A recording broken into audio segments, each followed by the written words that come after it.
Chapter 1. Welcome to Baker Street Enigma. I am your host, Dr. John Watson. It is a pleasure to welcome you back to the warmth of our study. Before we delve into tonight's rather chilling affair, I have a question to ponder. Have you ever considered the unsettling nature of a confined space? We trust in the solid iron and timber of a train carriage to carry us safely through the dark.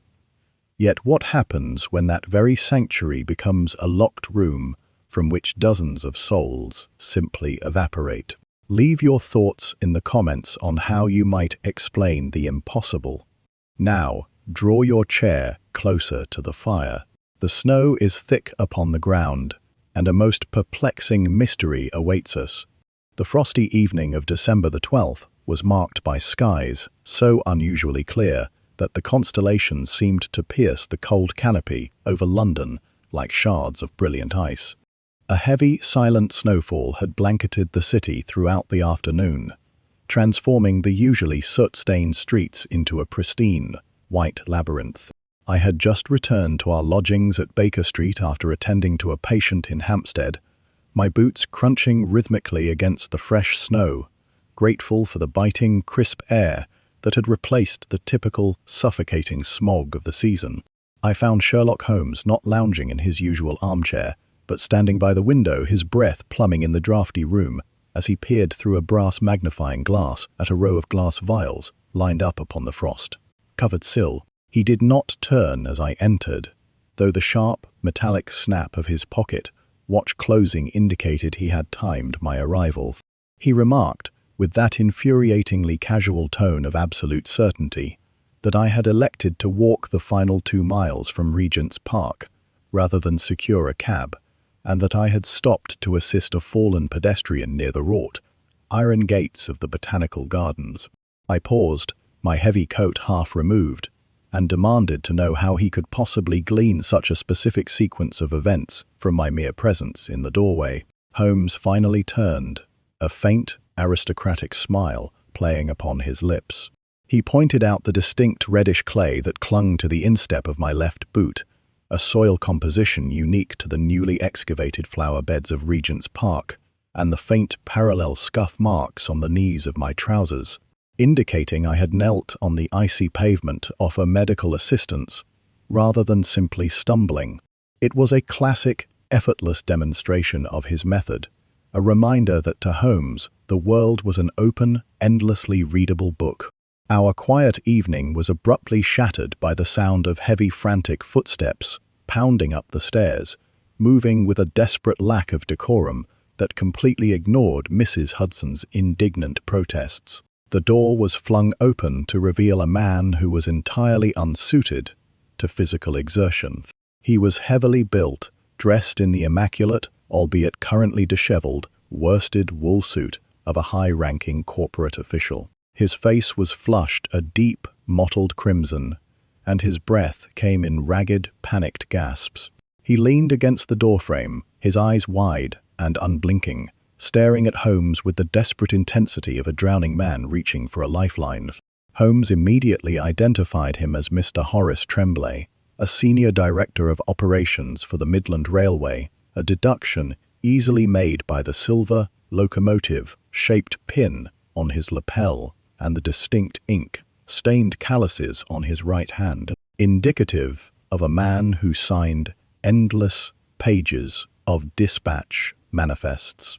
Tremblay staggered to the center of the room, refusing the chair I offered, his hands trembling so violently that the gold watch chain across his waistcoat rattled like a warning bell. He declared that a situation of unprecedented, impossible horror had just unfolded at St. Pancras Station, an event so entirely devoid of logic that Scotland Yard had already cordoned off the platform in a state of absolute paralyzed bewilderment. Holmes, his interest instantly piqued by the promise of the inexplicable, gestured for the man to calm himself and present the facts with chronological precision. Tremblay took a ragged breath and began to describe the arrival of the Midnight Express, a direct, non-stop locomotive that had departed from the northern industrial towns precisely 3 hours prior. The train, Tremblay explained, had left the northern station with exactly 42 ticketed passengers aboard its 4 luxurious, first-class carriages. The dispatch records were absolute. The conductor's telegraph confirmed the passenger count, and the train had made no unscheduled stops along its rigidly monitored, snow-swept route. Yet, when the great iron beast finally pulled into the gaslit expanse of St. Pancras at exactly midnight, the platform attendants were met with a chilling, sepulchral silence. The doors to the passenger carriages were locked from the inside, the heavy brass latches completely undisturbed. When the railway engineers finally forced the doors open, they found the carriages entirely, impossibly empty. The luggage remained securely stowed in the overhead racks. Half-finished glasses of brandy sat undisturbed on the mahogany tables, and coats still hung upon the brass pegs. But there was no sign of the 41 souls who had boarded the train. I asked Tremblay to clarify his mathematics, noting that he had mentioned 42 passengers at departure. The railway director's face paled to a sickly, chalky hue, and he nodded slowly. He revealed the true, terrifying crux of the mystery. Only one passenger had stepped off the midnight express. When the final carriage was breached, a single man had walked out onto the platform. He was completely unharmed, yet he was in a state of profound catatonic shock, entirely unresponsive to the frantic questions of the authorities. More chillingly, Tremblay added, the man was clutching a perfectly validated ticket in his rigid hand, a ticket for a train line that had been permanently decommissioned over 2 decades ago. Holmes stood perfectly still, his eyes suddenly burning with the fierce, cold light of intellectual hunger. The impossible locked room, the vanishing of 41 individuals, and the anachronistic ticket, it was a tapestry of misdirection and mechanical impossibility that defied the very laws of physics. He reached for his ulster coat and his deer stalker, the quiet, scholarly boredom of the frosty evening instantly replaced by the sharp electric reality of a high-stakes, unfolding mystery. He looked at me, the thrill of the chase vibrating in his voice, and declared that the snow would preserve the tracks, and the silence would preserve the truth. We were to depart for St. Pancras immediately. The game was afoot, and the mystery of the solitary passenger was waiting to be unraveled in the cold, unyielding light of deduction. Chapter 2. The journey to St. Pancras was conducted in a silence so profound that it seemed to mirror the very mystery we were about to confront. The hansom cab rattled over the frozen, slush-covered streets of London, the rhythmic clatter of hooves serving as the only pulse in the dead of the night. Holmes sat with his eyes closed, his posture rigid and alert, his mind evidently already charting the variables of the vanished train. From time to time, he would mutter a disjointed phrase, a calculated distance between stations, the average speed of the locomotive, or the peculiar rhythmic pressure of the steam, each note a fragment of the internal geometry he was assembling to explain the impossible disappearance. I watched him with a mix of admiration and apprehension, knowing that while the facts presented by Tremblay defied common sense, Holmes had always maintained that once the impossible is eliminated, whatever remains, however improbable, must be the truth. We were heading into the heart of a paradox, and the sheer audacity of the crime suggested an adversary of significant intellect and resources. Upon our arrival at the station, the scene was one of surreal, organized chaos. The great soaring iron and glass roof of St. Pancras, usually a symphony of steam and industry, was eerily quiet, the station masters and constabulary huddled in small anxious groups near the stalled locomotive. The midnight express itself stood silent and cold, its massive iron boiler cooling in the freezing air, its windows reflecting the flickering yellow gaslight like empty eyes. Lestrade was already present, his face a portrait of frustrated authority as he paced the platform, his boots crunching loudly in the freshly fallen snow. He caught sight of us and hurried forward, his expression softening with the distinct, palpable relief of a man who realized that the burden of the inexplicable was about to be shifted onto more capable shoulders. He provided a brief, hurried update. The locomotive had been searched top to bottom, from the engine room to the baggage hold, and there was not a single sign of struggle, no blood, no discarded belongings, and no evidence of mechanical tampering. Holmes acknowledged the report with a curt, impatient nod and immediately began his own inspection, ignoring the formal protests of the station officials. He started at the rear carriage, his movements systematic and fluid, his gaze sweeping over every surface with an intensity that seemed to penetrate the very metal of the car. I followed him, my own eyes strained to identify what he might be looking for. But the carriages were, as promised, eerily, impeccably undisturbed. It was as if the passengers had simply ceased to be, evaporated into the winter air mid-motions. Holmes paused at the central carriage, his finger hovering over the latch of the mahogany dining table where a crystal decanter of brandy remained half-filled, its contents frozen into a solid amber block.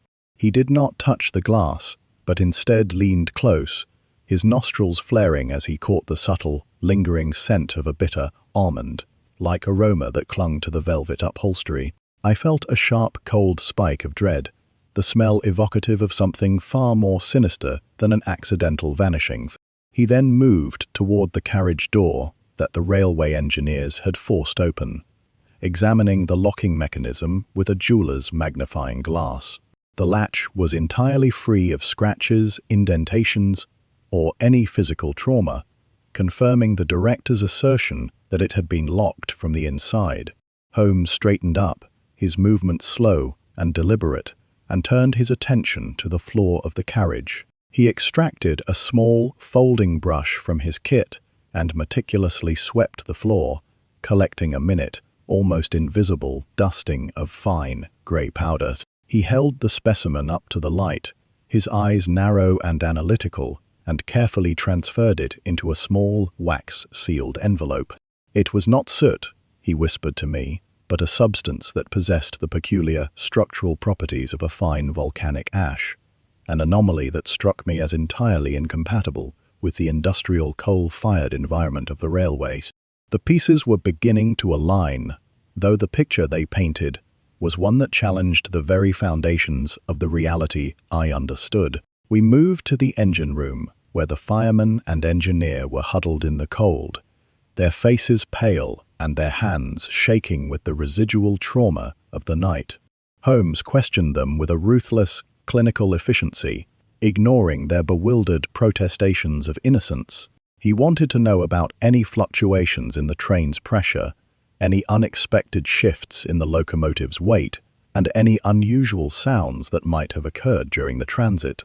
The engineer admitted in a trembling, hesitant voice that at the halfway point of the journey, as the train was cresting the steep gradient of the northern hills, he had felt a sudden, momentary surge in the locomotive's power. A phenomenon he could not explain, as he had not touched the regulator. It was a detail that Holmes noted in his leather-bound journal with a quick, jagged script, his focus intensifying as the implications of the engineer's statement began to solidify. The train had been under the influence of an external force, a mechanical or chemical manipulation that had transformed the locomotive into a vehicle for something far greater than simple human transport. As we walked back to the platform, the cold began to seep into my very bones. Yet the chill was nothing compared to the mounting intellectual tension that defined the atmosphere. Holmes stopped beneath the shadow of a hanging clock, his gaze fixed on the solitary catatonic passenger who was currently being treated by a private physician in a secluded room of the station master's office. He said we now had a baseline for the mystery, and that the answer did not lie in the carriages, but in the nature of the transit itself. The impossible disappearance, the volcanic ash, and the surge in power were not disparate, random events, but a singular, calculated experiment. He turned to me, his eyes burning with the fire of the hunt, and whispered that we were not merely dealing with a disappearance, but with an event that had fundamentally changed the nature of time and space. The mystery of the solitary passenger was only the beginning, and as we turned to face the station master's room, I knew that the morning would bring us face to face with a truth that had been waiting for a long, dangerous time to finally be unmasked, regardless of the cost. Good night, our Baker Street Enigma listeners.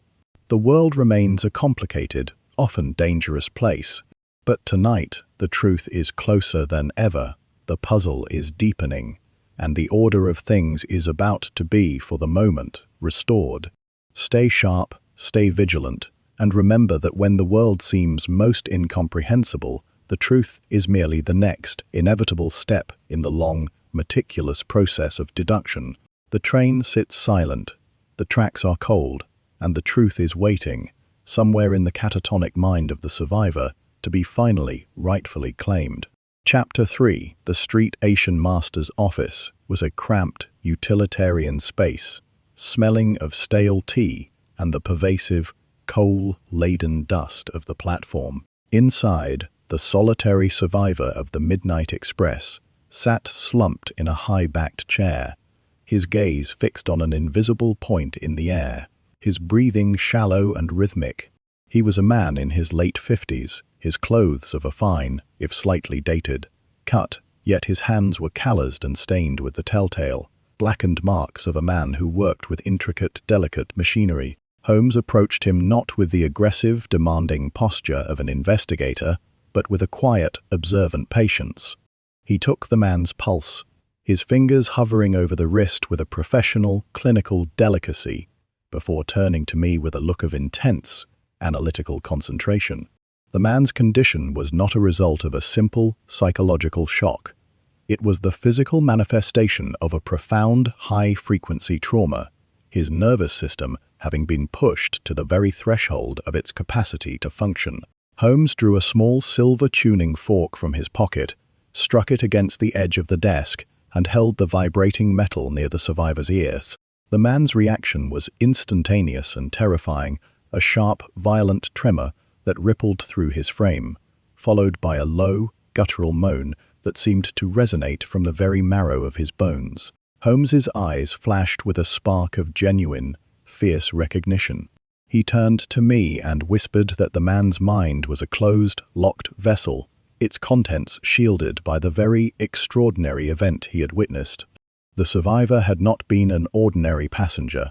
He was a master clockmaker, a man whose life's work was the synchronization of high-precision, industrial timepieces. The ticket he carried, which we had previously identified as an artifact of a decommissioned line, was not a relic, but a key, a piece of custom mechanical engineering designed to interface with the unique electromagnetic frequency of the train's propulsion system. We were looking at a mastermind who had transformed the Midnight Express into a mobile testing ground for an impossible experimental technology, a system of magnetic temporal distortion that could, in theory, accelerate the movement of a train by shifting the very fabric of the spatial environment around it. The 41 passengers had not vanished. They had been, for a brief, terrifying moment, phased out of our reality, moved into a state of existence that our senses were fundamentally incapable of perceiving. The survivor, because of his deep, intuitive, and structural understanding of high-precision timing, had been the only one who could partially withstand the shift. His mind locked in a state of suspended animation as he navigated the transit between two fundamentally different states of being. It was a realization that felt like the ground beneath my feet was suddenly terrifyingly shifting. The reality of the railway now defined by a physics that existed well beyond the current conventional understanding of the age. Holmes spent the next hour examining the survivor's personal effects, which had been collected by the station guards upon his discovery. Among the items was a small, lead-lined cylinder, its surface engraved with the same intricate patterns we had observed on the brass urn of our previous investigation. It was a containment unit for a volatile, high-energy substance, the very volcanic-like powder we had recovered from the carriage floor. He told me that the mastermind behind this disappearance was not a criminal, but a renegade scientist, someone who had sought to demonstrate the absolute transformative power of this technology to the very people who would be most interested in its implementation, the intelligence agencies of the state. The experiment had been a success, yet it had left behind a disaster of impossible human proportions. The 41 passengers now lost in a void between the ticking seconds of the world. As I listened, the room felt as though it were expanding and contracting, the mundane, gaslit reality of the station master's office proving to be a fragile, insufficient shell against the encroaching, terrifying potential of what Holmes had uncovered. The mastermind had anticipated the need for a witness, a man who could verify the efficacy of the transit, and had deliberately engineered the survivor's capacity to endure the shift.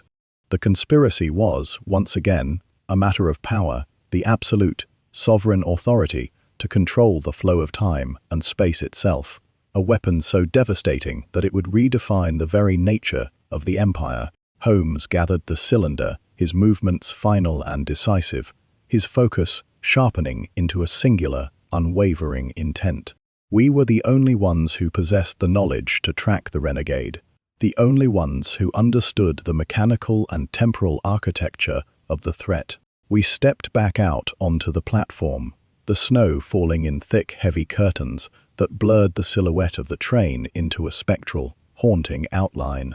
The station was still, the constabulary having retreated to the perimeter, leaving the platform to the silence of the blizzard.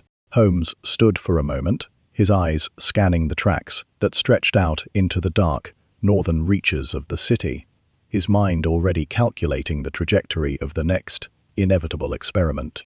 He told me that the mastermind would not be able to resist a second, more expansive demonstration, and that the location for such an event was already, logically, predetermined by the physical requirements of the system. The game had evolved from the simple, disappearing passenger to a race against a man who intended to harness the very fundamental mechanics of reality to his own dark and imperial design. As the clock on the station wall struck the half-hour, its chime sounding like a tolling bell, I knew that the morning would bring us face to face with a truth that had been waiting for a long, dangerous time to finally be unmasked, regardless of the cost. Good night to our listeners of Baker Street Enigma. The world remains a complicated, often dangerous place, but tonight the truth is closer than ever, the puzzle is deepening, and the order of things is about to be, for the moment, restored. Stay sharp, stay vigilant, and remember that when the world seems most incomprehensible, the truth is merely the next, inevitable step in the long, meticulous process of deduction. The train sits silent, the tracks are cold, and the truth is waiting, somewhere in the dark, frozen reaches of the north, to be finally rightfully claimed. Chapter 4. The search for the renegade scientist required us to venture into the desolate industrial periphery of London, where the city's standard grid, like order, dissolved into a haphazard collection of warehouses, abandoned factories, and the skeletal, iron trussed remains of half-completed railway spurs. Holmes, driven by the absolute crystalline clarity of his deduction, navigated the frozen, treacherous terrain with the relentless focus of a man who understood that every passing minute increased the probability of a second, potentially fatal experiment. He had mapped the mastermind's potential location not through guesswork, but by identifying the specific structural requirements of the temporal distortion device, a site characterized by a high concentration of magnetic iron, a proximity to a primary high-voltage telegraph line, and the necessary geographic isolation to prevent the interference of casual, metropolitan observation. We stood now before a sprawling, soot-stained foundry that had been shuttered for nearly 20 years, its massive sliding iron doors secured by a mechanism that Holmes recognized as a contemporary, if highly advanced, electromagnetic lock. He worked at the panel with a deft, practiced ease, his fingers dancing over the cold, unyielding metal as he bypassed the security with a series of precise micro-circuit adjustments. The foundry groaned, the heavy, rusted rollers fighting the change, before the doors parted with a low, agonizing screech that echoed into the hollow, vast expanse of the interior. The air inside was freezing, yet it carried a sharp, acrid scent, the metallic, biting tang of ozone, mixed with the faint, persistent odor of the same volcanic. Like powder we had encountered on the train, we moved into the darkness, our lanterns casting long, dancing shadows that played across the abandoned machinery, creating the illusion of a factory that was still, somehow, breathing. In the center of the foundry floor, illuminated by a bank of modern, high-intensity arc lamps, stood the apparatus, a terrifying complex web of copper coils, silver-plated timing gears, and lead-lined conduits that hummed with a low pulsating and deeply uncomfortable frequency. It was the device, the mechanical heart of the transit system, its core vibrating with an intensity that made the very floor beneath our feet seem to shimmer. Holmes approached the machinery with a look of intense, analytical reverence, his eyes locked on the central, rotating cylinder where a series of flickering blue and violet arcs of energy were already beginning to build. He told me that the system was in its final pre-activation phase and that the sheer atmospheric pressure of the energy being drawn into the device was sufficient to trigger a localized reality distorting event that would not merely phase a train, but would permanently damage the structural integrity of the district itself. We were looking at a mastermind who had lost all sense of professional, scientific proportion, his obsession having moved beyond the demonstration of his technology to the uncontrollable, absolute expression of his own singular power. He was not there, yet his presence was everywhere, woven into the very intricate logic of the machine, his fingerprints on the calibration of the dials and the precise, terrifying tension of the copper coils.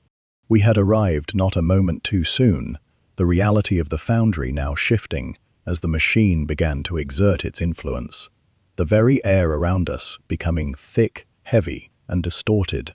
I moved to the far side of the console, my eyes fixed on the primary, master switch that governed the energy intake, while Holmes began to dismantle the delicate feedback control mechanism at the heart of the device. He moved with a speed and a precision that defied the encroaching, disorienting effects of the machine, his hands a blur of motion as he isolated the critical power-draining nodes. I felt a surge of adrenaline, the familiar bracing sensation of a high-stakes, unfolding investigation that would demand the very best of our collaborative, analytical efforts. We were the silent, watchful sentinels of the truth, standing at the threshold of a disaster that the world had no reason to suspect, waiting for the shadows to move and the questions to be asked. Every second that passed was an agony of anticipation, the frequency of the machine's hum rising to a pitch that vibrated against my skull as if the very atoms of the foundry were being forced into a new, fundamental, and deeply alien configuration. As the machine's intensity peaked, the space around us became a blur of brilliant, blinding, and disorienting light, the foundry floor beginning to crack under the sudden, immense strain of the gravitational shift. Holmes, his voice a steady, grounding anchor in the chaos, shouted for me to pull the master switch, his movements focused entirely on the final, critical, and dangerous neutralization of the core. I gripped the cold, iron handle of the switch, and with a final, massive exertion, pulled it downward, the mechanism screaming as it snapped into the neutral position. The lights, the arcs, and the hum all died in a singular breath, taking instant, leaving us in a darkness so profound that it felt as though the entire world had been extinguished. I stood in the silence, my heart hammering against my ribs, the air still heavy with the sharp, biting scent of ozone and the residual electrical static of the machine. The experiment was over, the foundry was silent, and the threat of the transit distortion had been, for the moment, successfully neutralized. I looked toward the center of the room where Holmes stood, his silhouette barely visible in the lingering phosphorescent afterglow of the coils. He was breathing heavily, his hands resting on the console, his posture one of profound, earned, and absolute satisfaction. We had navigated the complexities of the foundry and the mechanical, temporal danger of the device, And through it all, the singular, unwavering focus of his mind had been our guide. I felt a sense of profound, enduring relief, the realization that we had effectively prevented a catastrophe that would have, in its scale, been entirely beyond the comprehension of the authorities. The case of the vanishing passengers was, in its essence, a process of reclamation, the restoration of the natural logical order of reality from the chaos of a man who had sought to reconfigure it for his own dark and imperial design. We were the silent, watchful sentinels of that light, and for the moment, the work was complete. Good night to our listeners of Baker Street Enigma. The world remains a complicated, often dangerous place, but tonight the truth has been served, the corruption unmasked, and the order of things has been, for the moment, restored. Stay sharp, stay vigilant, and remember that when the world seems most incomprehensible, the truth is merely the next, inevitable step in the long, meticulous process of deduction. The foundry sits silent, the machine is dead, and the truth is waiting, somewhere in the cold, dark silence of the North, to be finally, rightfully claimed. Chapter 5.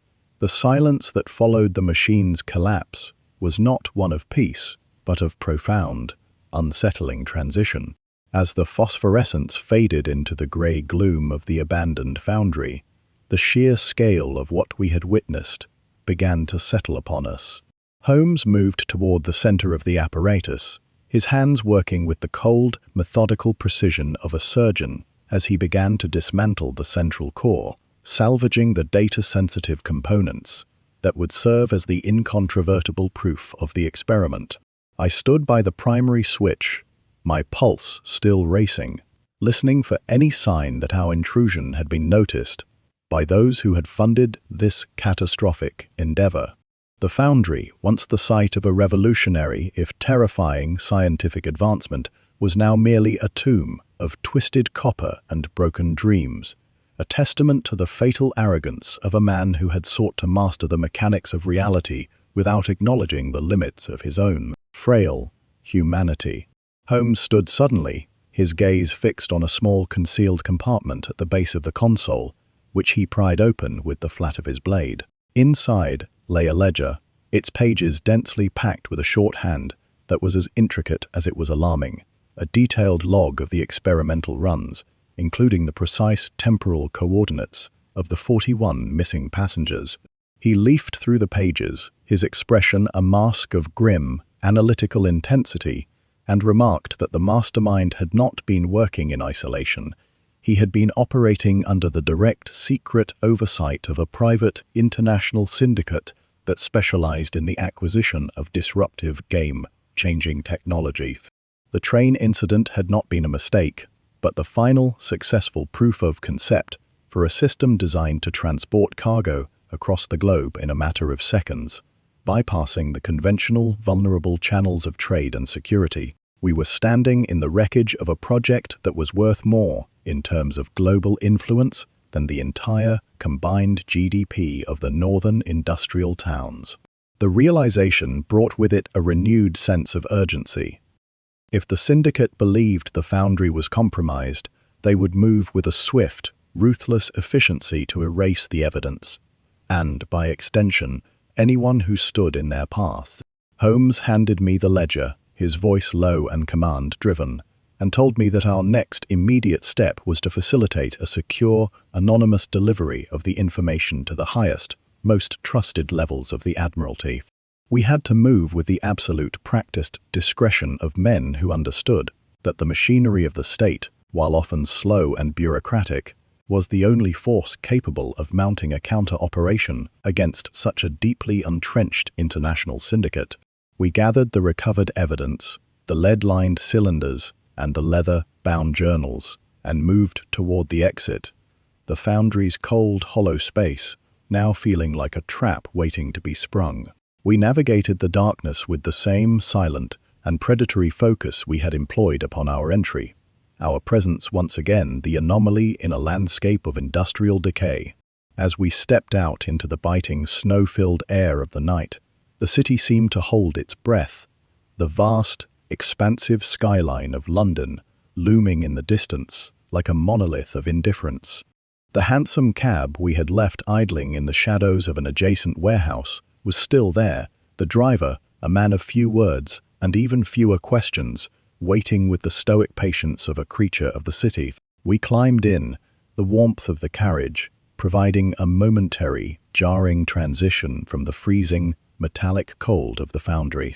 Holmes sat back, his eyes closed, his mind clearly already shifting to the legal and political choreography that would be required to bring the syndicate to heels. He observed that the exposure of the ledger would force the government to confront a truth that was, in its essence, a direct existential challenge to the current, accepted order of power, and that the resulting fallout would be as unpredictable as the technology we had just dismantled. We reached the vicinity of the Admiralty Building, a towering limestone edifice that stood as a bastion of the state's authority, and Holmes instructed the driver to pull into the darkness of a nearby, secondary alley. He scribbled a note, attached it to the ledger, and entrusted the entire, sensitive packet to a contact he had long cultivated, a man who worked within the depths of the Admiralty's records office and who operated with the quiet ghost-like efficiency of an intelligence agent. I watched as the contact accepted the bundle, his face an unreadable mask, and vanished into the shadows of the building's rear entrance. The handoff was completed with the absolute professional silence that characterized the most critical, high-level intelligence exchanges. Our part in the affair, while far from finished, had successfully shifted from the physical, active pursuit to the necessary, waiting game of government, political oversight, and the long, laborious process of bureaucratic accountability. As the carriage pulled away, the weight of the investigation finally began to recede, replaced by a quiet, reflective stillness that was both a comfort and a reminder of the narrow margin between the preservation of order and the onset of systemic collapse. I looked at Holmes, his sharp, intelligent features softened by the dim, flickering light of the passing street lamps, and felt a profound, enduring sense of gratitude for the life we had shared, in all its complexity, danger, and quiet intellectual reward. We had moved from the impossibility of the vanishing passengers to the very heart of an international scientific conspiracy, and through it all, the singular, unwavering focus of his mind had been our guide. Good night to our listeners of Baker Street Enigma. The world remains a complicated, often dangerous place. But tonight, the truth has been served, the corruption unmasked, and the order of things has been, for the moment, restored. Stay sharp, stay vigilant, and remember that when the world seems most incomprehensible, the truth is merely the next, inevitable step in the long, meticulous process of deduction. The city will awaken tomorrow to a new set of complications, a new weave of secrets, and a new, unfolding series of events. But for now, the books are closed and the fire is fading. Chapter 6. The days that followed were marked by a peculiar, heavy silence that seemed to hang over London, as if the city itself were bracing for an announcement that never quite came. The disappearance of the 41 passengers from the Midnight Express remained an impossible, inexplicable void in the public record, officially attributed by the Railway Board to a severe, localized catastrophic failure of the carriage's structural coupling, a convenient, if entirely illogical, explanation that the papers printed without question. I spent my mornings reading these reports with a growing cynical amusement, noting the way the language of the press was engineered to bypass the very questions that a logical mind would naturally ask. Holmes, by contrast, remained entirely unbothered by the superficiality of the public narrative. He had retreated into a state of profound intellectual isolation, his rooms once again filled with the esoteric, dense materials of his next, unrelated study, as if the vanishing of the passengers were merely a completed, documented event in the extensive, complex ledger of his life. I found myself increasingly reflective as the initial adrenaline-fueled tension of the case began to dissipate. The brass cylinder, the volcanic ash, and the memory of the foundry's vibrating core had become, in my mind, the markers of a singular, harrowing journey into the darker, more speculative heart of the scientific frontier. It was not merely the danger of the foundry that had left its mark upon me, but the realization of how fragile the fabric of our consensus reality truly is, and how easily it can be pierced by a mind that understands the mechanics of its own hidden and terrifying potential. I observed Holmes from the comfort of my own chair, watching as he adjusted his notes, the flicker of the gaslight playing across his sharp, contemplative features. He seemed in this quiet, introspective moment to be entirely at peace with the reality of the work we performed. His satisfaction derived not from the applause of the authorities or the public, but from the singular internal accomplishment of having restored a measure of logical order to a world that was consistently, aggressively trending toward the chaotic. Our conversation during these evenings was infrequent, a series of brief, profound exchanges that served to emphasize the deep, enduring connection between our shared collaborative existence. Holmes once remarked that the most meaningful work of our vocation is rarely the act of exposure itself, but the quiet, persistent, and often unnoticed process of holding the mirror to the face of a society that would much rather remain blind to its own uncomfortable reflections. The train, he noted, was a profound, if unintended, manifestation of the truth, a literal physical piece of evidence that could not be rationalized, bureaucratized, or silenced by the very institutions that had sought to destroy the truth they had once contained. It was a philosophy of existence that I had come to respect with a depth that transcended our professional partnership. It was the recognition that the truth, no matter how obscured, will eventually inevitably find its own singular path to the surface, and that our role is merely to be the steady, unwavering witness to its final, necessary emergence. The news from the Admiralty, arriving through a series of anonymous hand-delivered messages, confirmed that the syndicate's assets had been successfully liquidated, and that the research into the temporal distortion had been permanently, unequivocally buried within the deepest, most secure archives of the state. It was an outcome that ensured the stability of the imperial status quo, yet it left a lingering hollow sensation in my own personal appraisal of the event. Justice in the high-stakes, pressurized world of our investigations was not the grand, public spectacle of the courts, but a silent, efficient, and thoroughly bureaucratic resolution. Holmes, clearly anticipating my reaction, leaned back in his chair and suggested that the absence of a public dramatic triumph was the most accurate, reliable indicator of our true, lasting success. True impact, he argued, is rarely measured in the volume of the noise it creates, but in the enduring, quiet stability that it leaves in its wake. It was a perspective that silenced the lingering, restless questions I had harbored, replacing them with a newfound, calm understanding of our purpose within the vast, complex, and often indifferent geography of the city. We spent the final concluding hours of the evening in the soft, tranquil silence of the sitting room, the fire having dwindled to a series of glowing, pulsating embers that mirrored the fading, settling tension of the house. The case of the Midnight Express was, in every meaningful sense, a concluded chapter, a singular, profound inquiry that had left its imprint upon the architecture of our own shared and evolving history.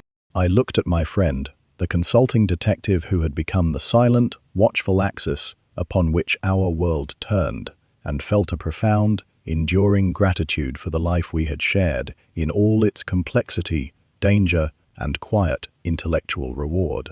As I moved to extinguish the final, flickering lamp, Holmes looked up, a faint, knowing smile playing on his lips, as if he were already anticipating the next, inevitable and unfolding knock at our door. The ledger of the city was vast, the opportunities for investigation infinite, and the truth, as always, was waiting just beneath the surface of the mundane. Good night to our listeners of Baker Street Enigma. The cycle continues, the city breathes, and in the heart of London, the truth will always have its champion, waiting for the shadows to move and the questions to be asked. Stay diligent, keep your focus sharp, and always remember that when the world seems most incomprehensible, the truth is merely the next, inevitable step in the long, meticulous process of deduction. The city will awaken tomorrow to a new set of complications, a new weave of secrets, and a new, unfolding series of events. But for now, the books are closed, and the fire is fading. Chapter 7.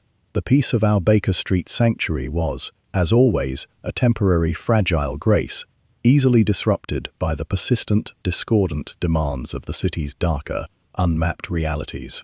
A week after the Admiralty had secured the Foundry's archives, a secondary and perhaps more dangerous complication emerged from the wreckage of the syndicate's collapse. It arrived in the form of a heavily coded telegram, hand-delivered during the small pre-dawn hours, the paper crisp and bearing the watermark of a foreign, high-level diplomatic relay.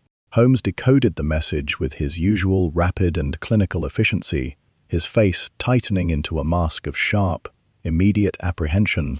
The syndicate, it appeared, had been merely a branch of a much larger, global network that viewed the temporal distortion technology not as a proprietary industrial secret, but as a potential fundamental weapon of geopolitical dominance. The message, stripped of its diplomatic veneer, was a warning. A secondary device, far more powerful than the Foundry prototype, had been mobilized and was currently in transit toward a strategically vital, offshore location. Holmes began to pace the floor, the rhythmic, heavy tread of his boots, a metronome for the rising, inevitable tension that filled the room. He explained that the syndicates were not merely motivated by profit, they were driven by a terrifying, ideological commitment to the restructuring of the geopolitical order. The device, he surmised, was not meant to be used for the transport of passengers, but as a localized reality-shifting trigger intended to destabilize the navigational integrity of the North Sea shipping lanes, a move that would, in a single, decisive stroke, force the major naval powers to surrender their maritime autonomy to the syndicate's controls. It was a strategy of absolute totalizing coercion, and we were the only ones who possessed the necessary intellectual framework to track the trajectory of the device and neutralize the threat before it reached its terminal, strategic destination. The case of the Midnight Express had been the foundation. The current, unfolding reality was the terminal, endgame stage of a conflict that threatened the very established order of the empire. We spent the afternoon in a state of feverish, intense preparation, our focus shifting toward the logistical and tactical requirements of an interception at sea. Holmes secured a fast, specialized cutter from the harbor master, his choice of vessel dictated by the need for speed, maneuverability, and the ability to operate entirely beneath the notice of the conventional naval patrols. He instructed me to procure a set of high-powered, naval-grade signaling flares and a portable, battery-powered harmonic generator, a device that would, when tuned to the correct, destructive frequency, neutralize the temporal integrity of the syndicate's device. The logistical planning was a masterclass in his capacity to strip away the distractions of the world and focus the entirety of his brilliance upon a singular existential problem. I watched as he packed his kit, his movements sharp, efficient, and entirely devoid of hesitation, the weight of the revolver in my coat pocket, a constant grounding reminder of the physical, lethal nature of the mission ahead. As the sun began to set, the city's skyline was transformed into a jagged, dark silhouette against the deepening, purple haze of the evening. We made our way toward the docks, the air thick with the smell of brine, wet stone, and the restless, pulsing energy of the city's maritime heartbeat.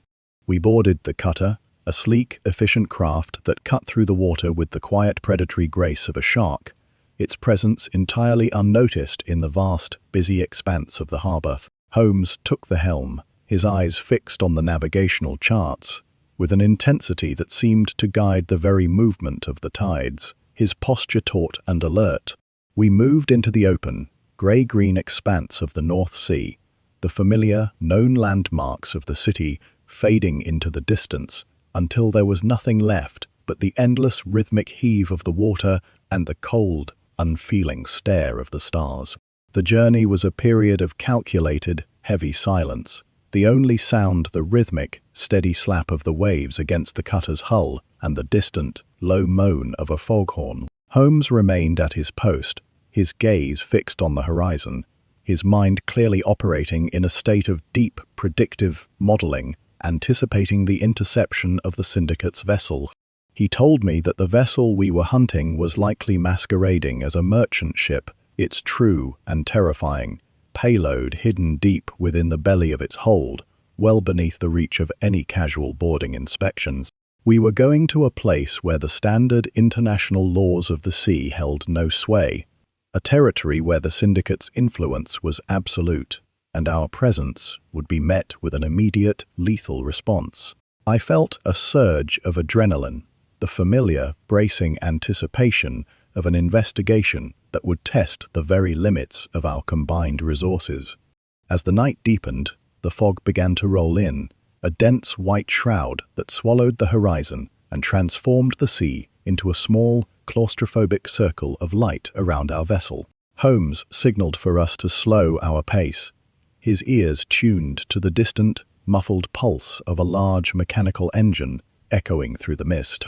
The presence was subtle yet unmistakable, the heavy, rhythmic throb of a powerful ship cutting through the water. We were closing in, the distance between us and the syndicate's vessel rapidly diminishing, the mystery of the temporal weapon finally, and dangerously, aligning with the reality of our confrontation. I prepared the harmonic generator, the device cold and vibrating with the low, expectant promise of its power as we moved into the heart of the mist.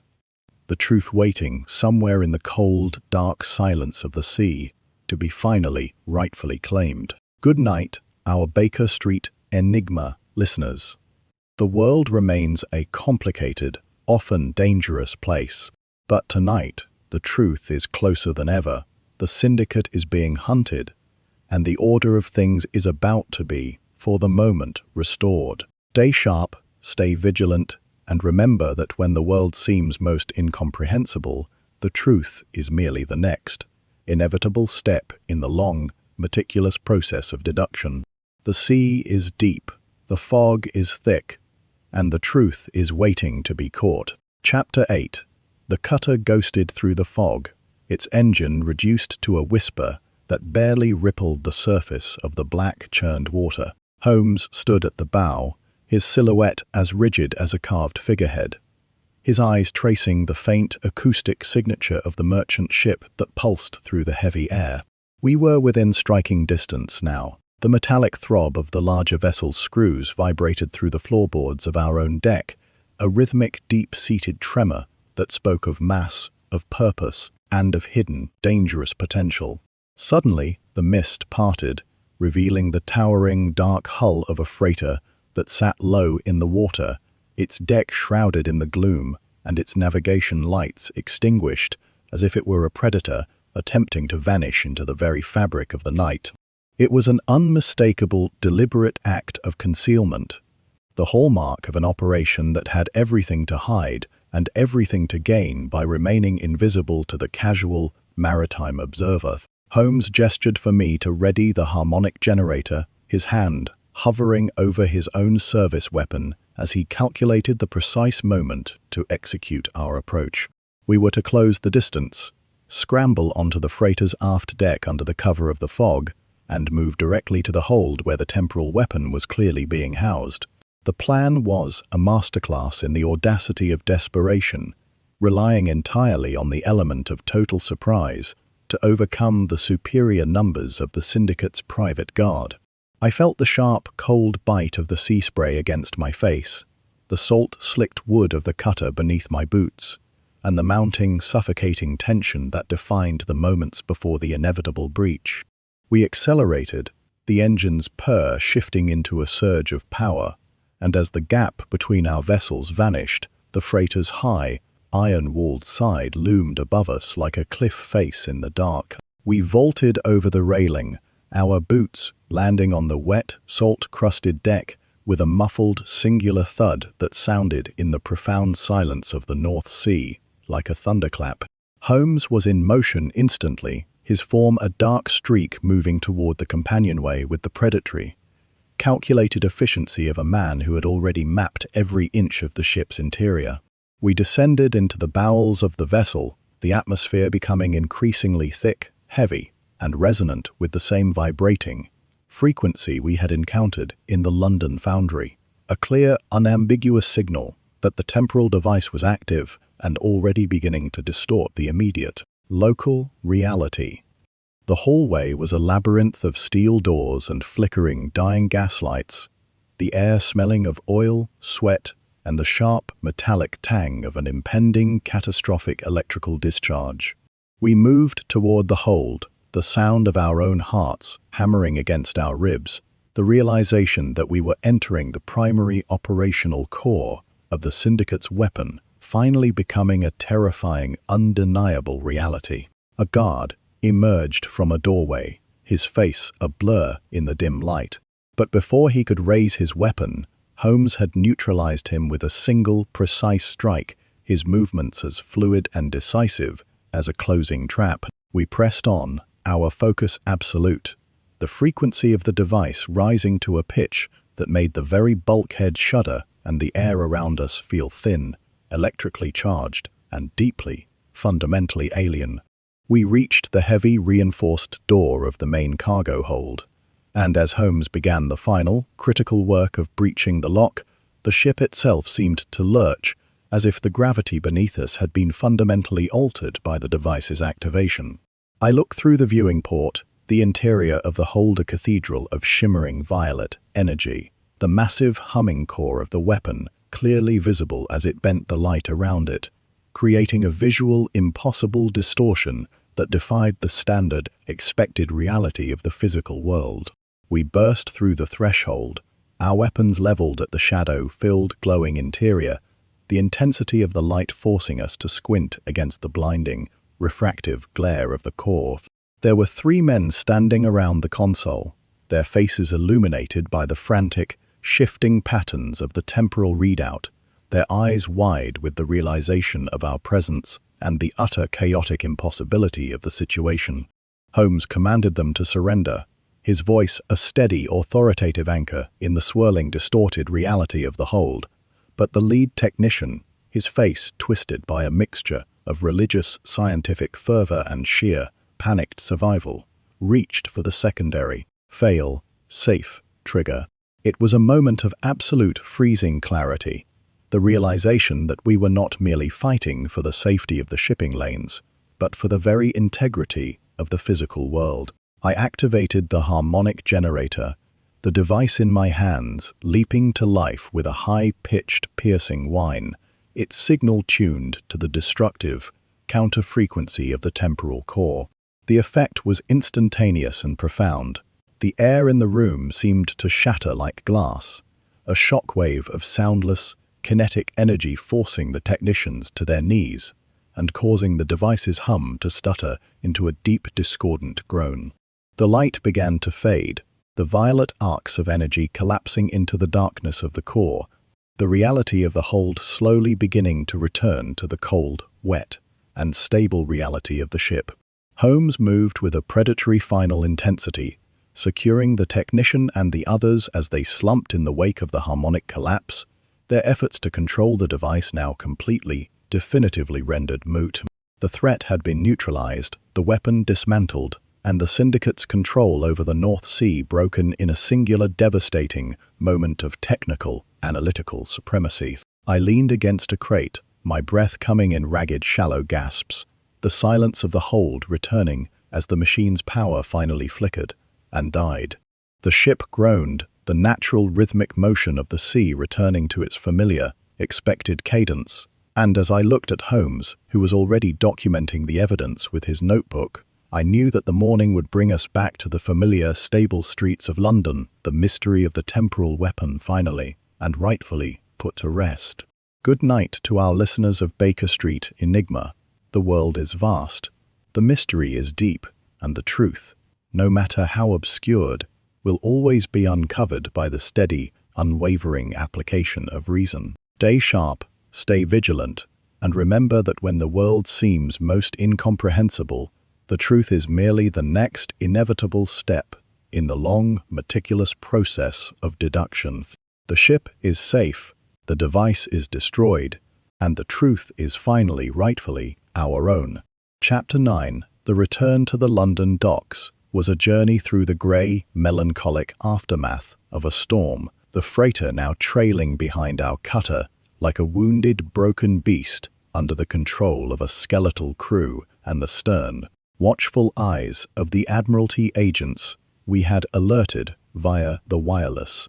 The adrenaline of the confrontation had long since evaporated, leaving behind a cold, crystalline clarity that permeated the cabin as Holmes began the painstaking task of organizing the evidence recovered from the hold. He treated the shredded, inert components of the temporal device with the same clinical indifference he would have afforded a stack of dry legal documents, his mind already drifting toward the abstract, theoretical implications of what we had achieved.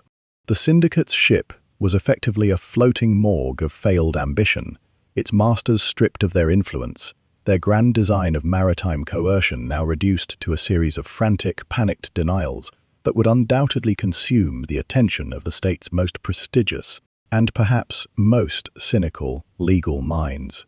I sat in the corner of the cabin, the rhythmic, monotonous thud of the sea against the hull, serving as a grounding, constant reality after the sheer, reality-warping intensity of the hold. I felt a profound sense of exhaustion, a physical weight that pressed against my bones, yet the intellectual satisfaction of the resolution was a warm, persistent presence in my mind. We had prevented a catastrophe that would have left the world fundamentally, irrevocably scarred, and we had done so without the fanfare of the public or the recognition of the state.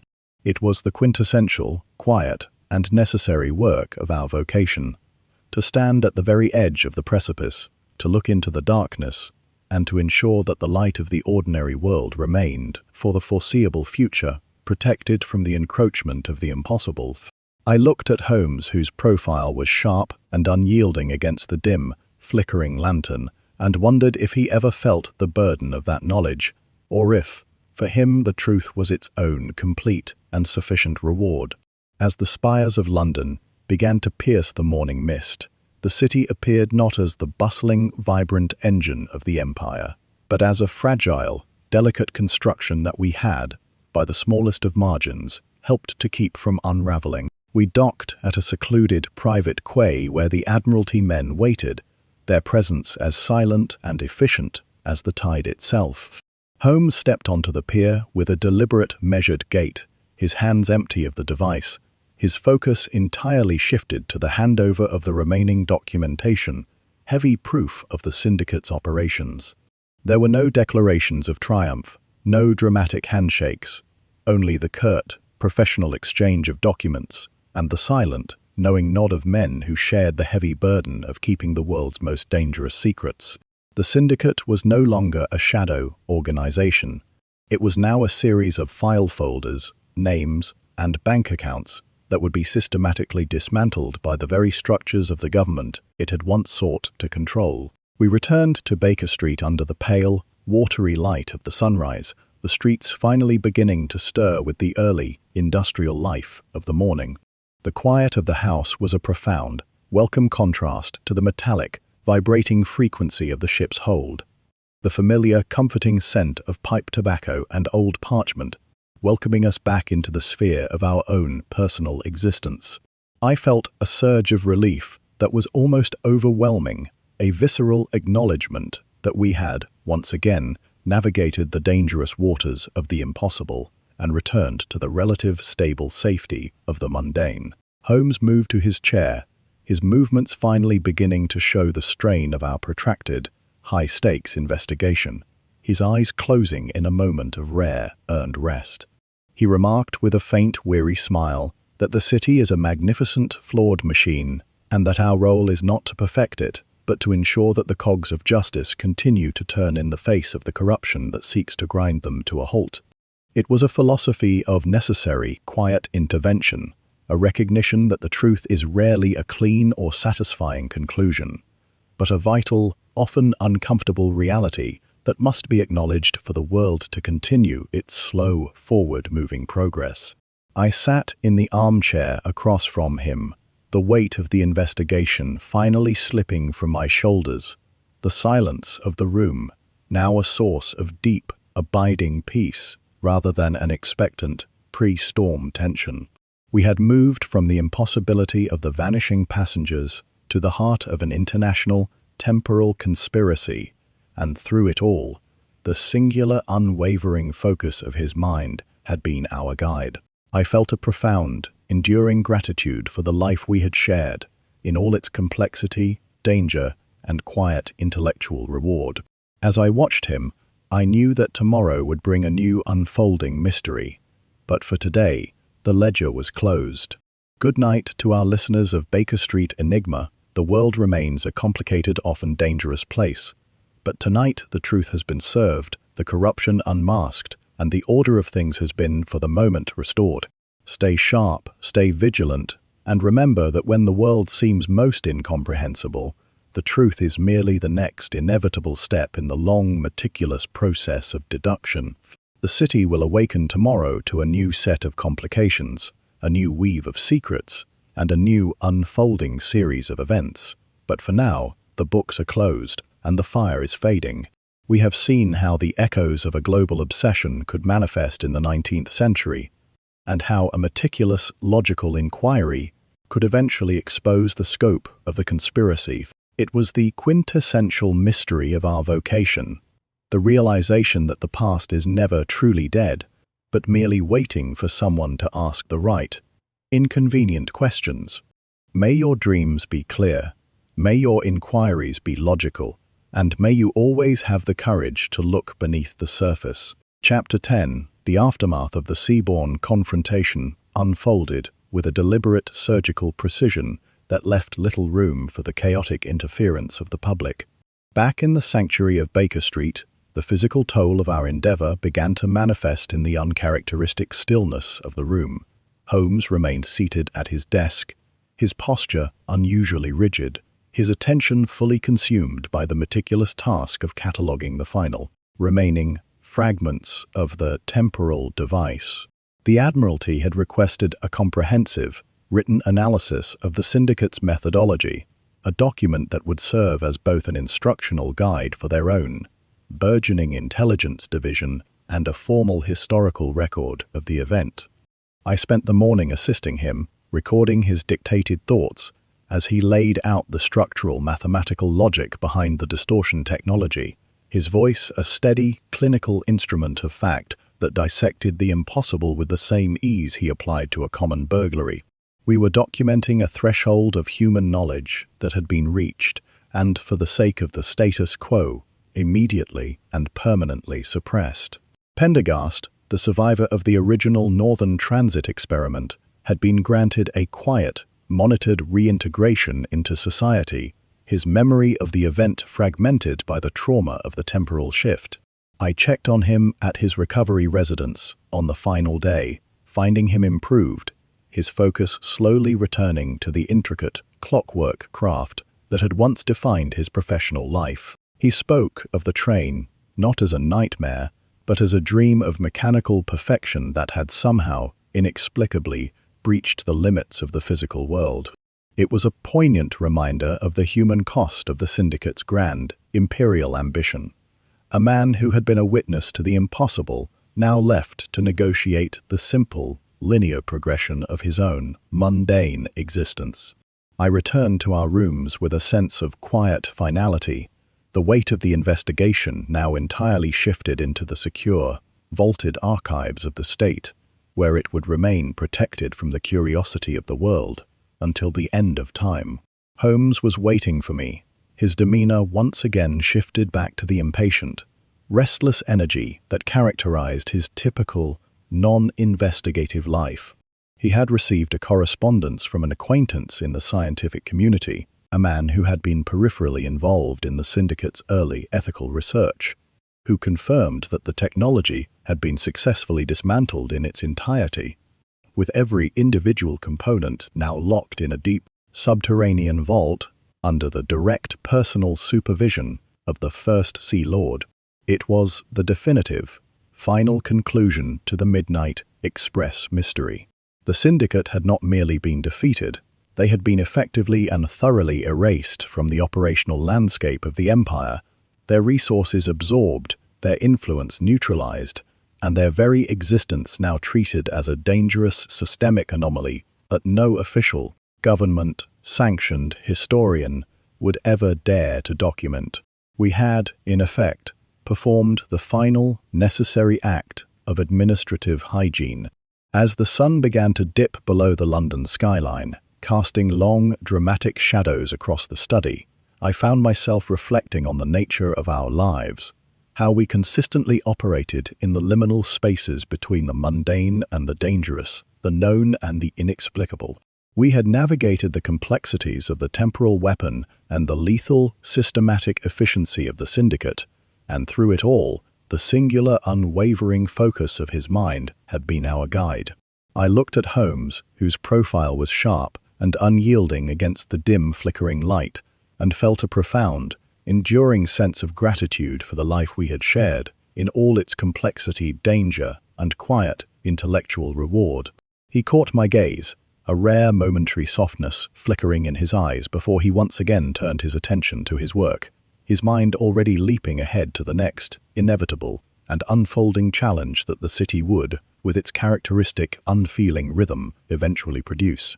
We were, as always, the silent, watchful sentinels of the truth, waiting for the shadows to move and the questions to be asked. The ledger of the city was vast, the opportunities for investigation infinite, and the truth, as always, was waiting just beneath the surface of the mundane. I looked at the hearth, where the fire had faded to a series of glowing, pulsating embers that mirrored the ending of our long, arduous quest.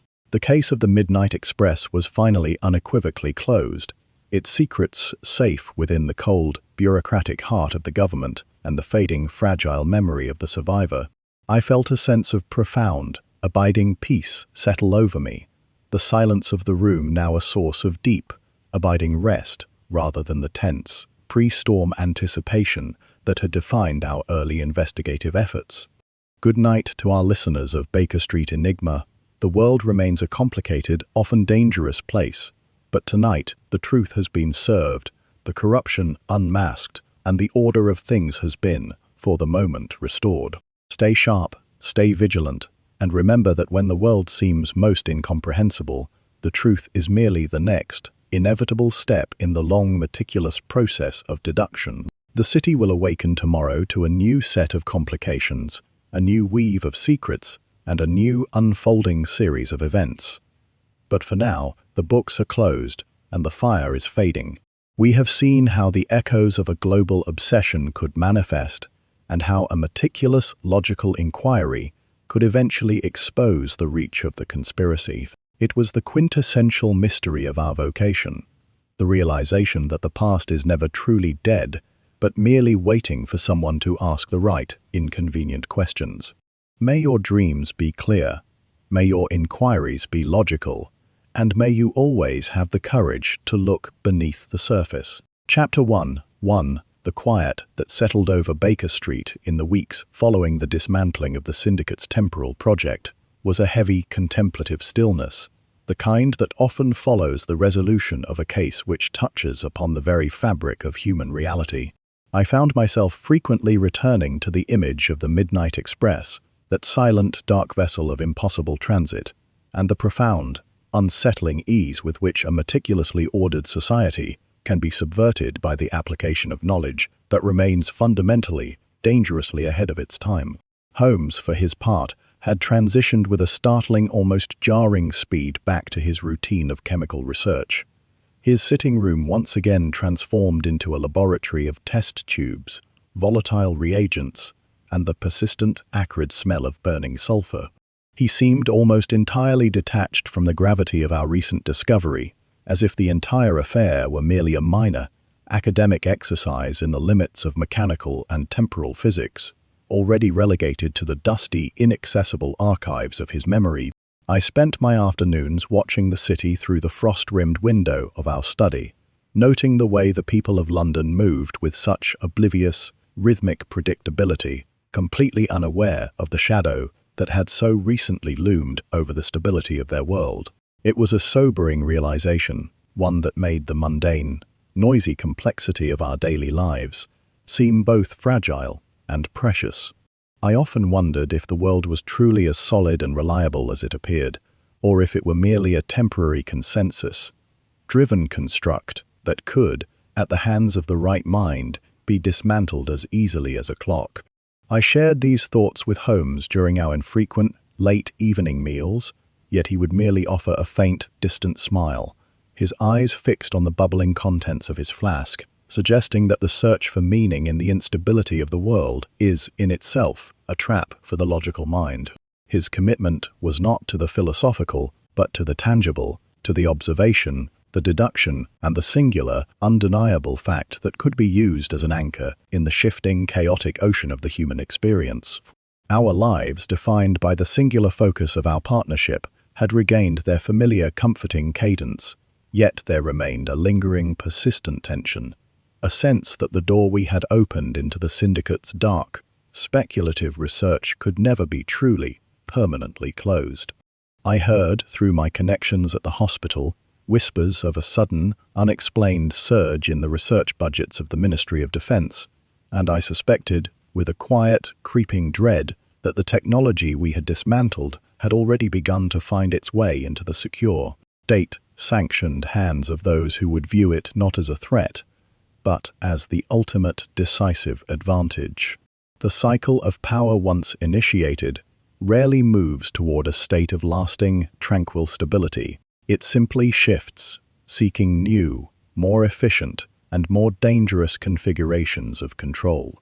It was a cycle that we had, through our intervention, significantly influenced, yet it was a cycle that was far from its final, inevitable, and potentially catastrophic conclusion. I raised the matter with Holmes one evening, pointing out the moral, ambiguous nature of our success, the fact that we had saved the world from one form of corruption, only to potentially feed it into another, more entrenched and more powerful apparatus of the state. He paused in his work, the glass rod held motionless in his hand, and looked toward me with a gaze that was both piercing and, for the first time in our long association, deeply, fundamentally weary. He replied that our duty was never to dictate the morality of the world, but to provide the singular, absolute clarity of the truth to those who possess the power to act upon it. The consequences of that truth, he argued, were the domain of the historians, the politicians, and the inevitable, grinding machinery of time itself. It was a pragmatic, chillingly detached perspective, yet it was the only one that allowed him to continue his work without being consumed by the weight of the secrets we had been forced to carry. As the evening deepened, the gaslight flickering low against the darkening, winter sky, I felt a sense of quiet, abiding resolution. We had done our part, we had stood in the breach, and we had, through our unwavering, logical commitment, forced the world back onto its expected, mundane, and stable trajectory. The case of the Midnight Express was finally unequivocally closed, its secrets tucked away into the deep bureaucratic heart of the government and the fading, fragile, and increasingly distant memory of the survivor. I felt a sense of profound, abiding peace settle over me, the silence of the room now a source of deep, abiding rest rather than the tense, pre-storm anticipation that had defined our early investigative efforts. Good night to our listeners of Baker Street Enigma. The world remains a complicated, often dangerous place, but tonight the truth has been served, the corruption unmasked, and the order of things has been, for the moment, restored. Stay sharp, stay vigilant, and remember that when the world seems most incomprehensible, the truth is merely the next inevitable step in the long, meticulous process of deduction. The city will awaken tomorrow to a new set of complications, a new weave of secrets, and a new, unfolding series of events. But for now, the books are closed, and the fire is fading. We have seen how the echoes of a global obsession could manifest, and how a meticulous, logical inquiry could eventually expose the reach of the conspiracy. It was the quintessential mystery of our vocation, the realization that the past is never truly dead but merely waiting for someone to ask the right, inconvenient questions. May your dreams be clear, may your inquiries be logical, and may you always have the courage to look beneath the surface. Chapter 12. The final chapter of our investigation into the Midnight Express did not conclude with the clamour of trumpets or the public triumph of the courts, but with the quiet, stifling closure of a file that should never have existed. As the winter chill deepened, turning the London streets into a landscape of frozen, rigid geometry, we received a final anonymous communique, a single, sealed envelope containing a set of photographs taken inside the ministry's most secure underground research facility. They depicted the remnants of the temporal device, now being reassembled under the direction of state-sanctioned engineers, its coils glowing with a controlled predatory intensity. It was the ultimate, sobering confirmation that our victory had been merely a pause in the relentless, forward-moving momentum of power. Holmes burned the photographs, watching the images curl and blacken in the hearth until they were nothing but ash, his expression a testament to the heavy, often bitter understanding that true justice in our world is rarely the restoration of the past, but the containment of the future. We sat in the dim, amber light of our study, the fire providing the only warmth against the encroaching, Arctic frost of the night. I watched him as he closed the last of his journals, his movements steady, measured, and entirely free of the restless, analytical fervor that had consumed him during the height of the investigation. He noted, with a finality that brooked no argument, that the pursuit of the truth is a dangerous, necessary vocation, a life defined by the realization that we are not the masters of our own unfolding history, but merely the witnesses to its most complex, most unpredictable, and most often, most tragic iterations. He had long ago accepted the inherent flawed nature of the human machine, and he had found, in the singular, unwavering application of logical deduction, the only tool capable of holding the chaos at bay. We were, as always, the silent, watchful sentinels of that light. For now, the job was done. The city outside was silent, a vast, sleeping creature that seemed to exist entirely outside the reach of the secrets we had been forced to carry. I looked toward the window, the faint, shimmering glow of the gaslight reflecting against the frost-covered glass, and felt a profound, enduring sense of gratitude for the life we had shared, in all its complexity, danger, and quiet intellectual reward. The case of the vanishing passengers, the temporal distortion, and the syndicate's dark, imperial ambitions had become, in the final, quiet analysis of my memory, the markers of a singular, harrowing journey into the darker, more speculative heart of the human frontier.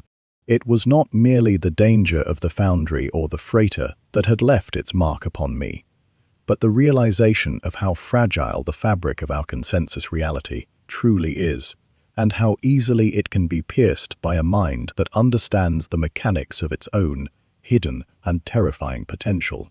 I turned to Holmes, whose profile was sharp and unyielding against the dim, flickering light, and asked him if he ever regretted the knowledge we had uncovered, if the burden of the truth was, in some final personal sense, worth the cost of the peace we had sacrificed. He didn't answer immediately, his gaze fixed on the dying embers of the fire, his mind evidently calculating the vast, unseen consequences of the secrets we had now, finally and rightfully moved beyond. He eventually replied that the question itself was a logical fallacy, for the truth is not a burden to be weighed, but a reality to be acknowledged, and that our only true, lasting purpose is to be the steady, unwavering witness to its emergence. It was a philosophy of existence that I had come to respect with a depth that transcended our professional partnership. It was the recognition that the truth, no matter how obscured, will eventually inevitably find its own singular path to the surface, and that our role is merely to be the steady, unwavering witness to its final, necessary emergence. As the final, lingering embers cast their last flickering shadows against the mahogany walls, I knew that the morning would bring a new, unfolding mystery. But today, the ledger was closed. Good night to our listeners of Baker Street Enigma. The world remains a complicated, often dangerous place. But tonight, the truth has been served, the corruption unmasked, and the order of things has been, for the moment, restored. Stay sharp, stay vigilant, and remember that when the world seems most incomprehensible, the truth is merely the next inevitable step in the long, meticulous process of deduction. The city will awaken tomorrow to a new set of complications, a new weave of secrets, and a new unfolding series of events. But for now, the books are closed and the fire is fading. We have seen how the echoes of a global obsession could manifest in the 19th century, and how a meticulous, logical inquiry could eventually expose the scope of the conspiracy. It was the quintessential mystery of our vocation, the realization that the past is never truly dead, but merely waiting for someone to ask the right, inconvenient questions. May your dreams be clear, may your inquiries be logical, and may you always have the courage to look beneath the surface.